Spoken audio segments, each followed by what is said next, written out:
Hey, what's going on, everyone? My name is Matt Jarbo. This is $3 Theater, and this is my review, my what I think of Disenchantment, Season 1, Episode 4, Castle Party Massacre, which is a great name for an episode, and ultimately a pretty solid episode in and of itself, minus one gag at the end that I just thought was ridiculously stupid, and I get the reason why they did it, but at the same time, it was lazy, considering what they've already previously established. But here is what the synopsis says. Remember, spoilers! Spoilers. Now it says here that due to her stress or status as a princess, as well as her reputation, Bean is frustrated by the fact she cannot have a real relationship with anyone.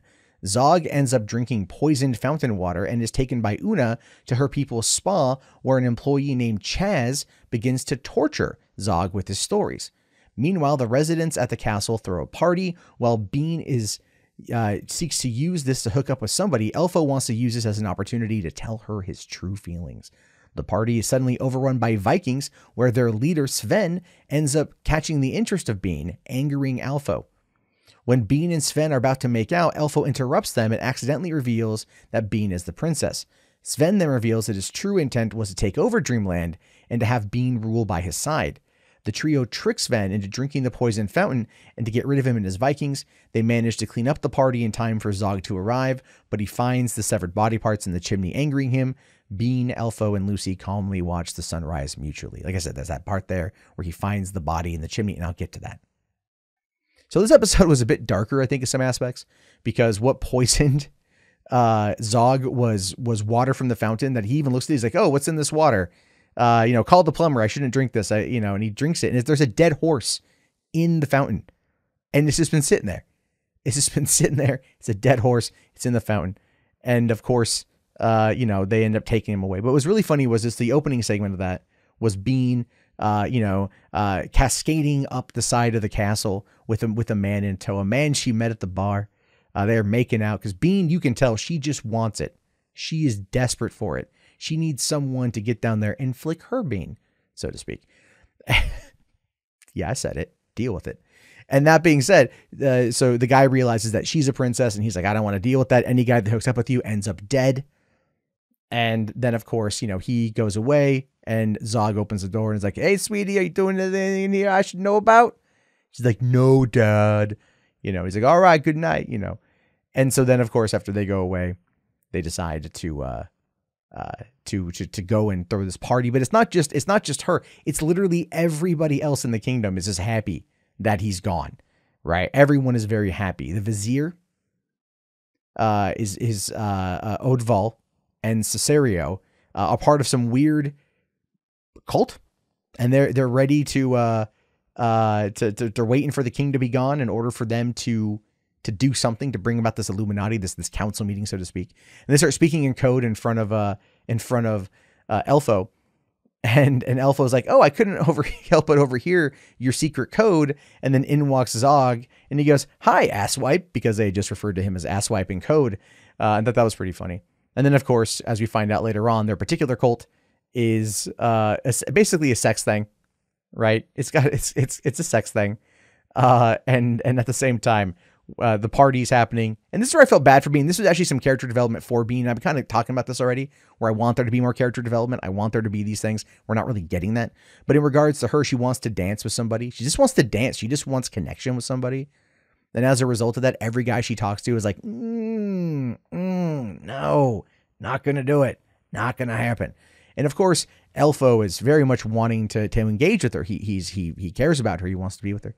And even though Luci gives him crap about it, Luci actually told him, hey, this is your chance, man. This is your chance. Go talk to her. And after Elfo just downed like 360 pieces of cheese, he's a little bit loaded up on the dairy, but he's ready to go. And of course, they didn't even make a dairy joke with that one. They could have been like, oh, I'm lactose intolerant because I've never had cheese before, because all he eats is candy from where he was originally. So as a result of that, they're kind of talking and they're getting ready to maybe do something or another.